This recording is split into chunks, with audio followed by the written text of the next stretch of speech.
what about, ketogenic diet? And, I see people who are doing it and they're doing it so animal protein heavy that I'm concerned that what they're ingesting with all the animal fat and protein, that they're actually promoting, cancer. So that's one thing that I'm concerned about. What Yeah, are you're your referring thoughts? to getting too much mTOR. Is that what you're referring to?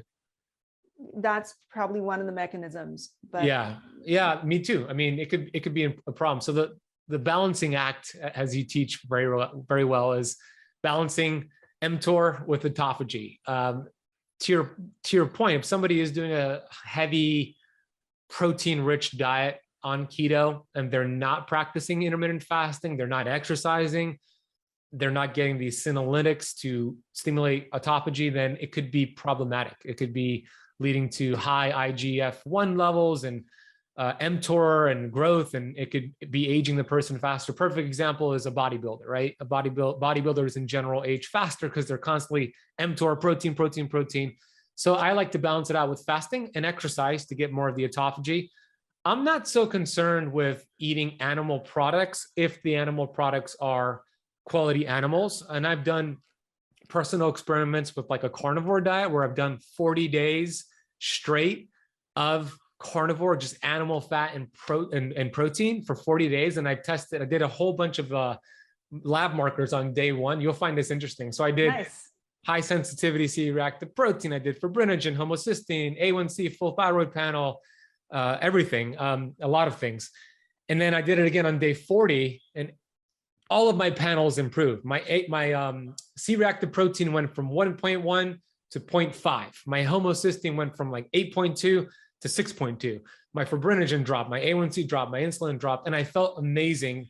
But I paired it with intermittent fasting. So I wasn't eating protein all day long, and I ate quality animal-based protein.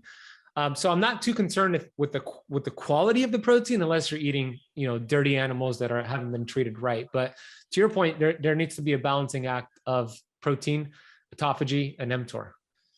Yeah, probably the source of the protein is really important, because I had a good friend, and she, unfortunately, I lost her, and she was doing ketogenic diet.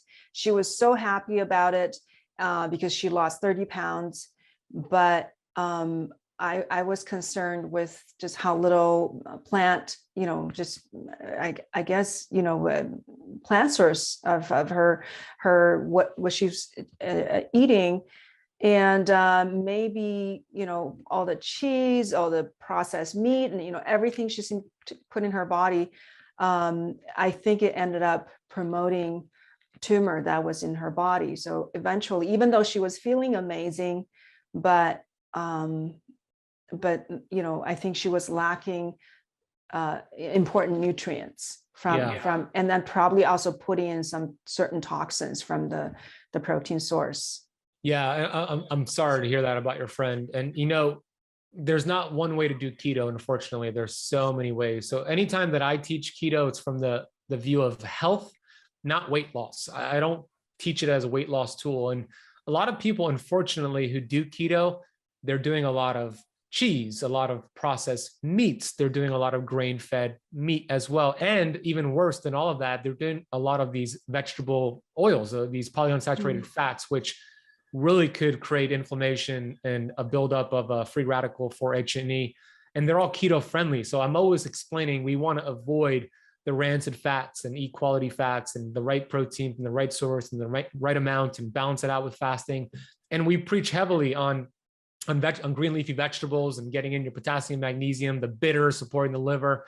So I'm teaching it very different than the way most people teach it. But a lot of those studies that show a high-fat ketogenic diet promotes cancer in rats or this mice, it's because of the feed that was given to them, or inflammatory fats in excess. So that's the challenge out there with keto.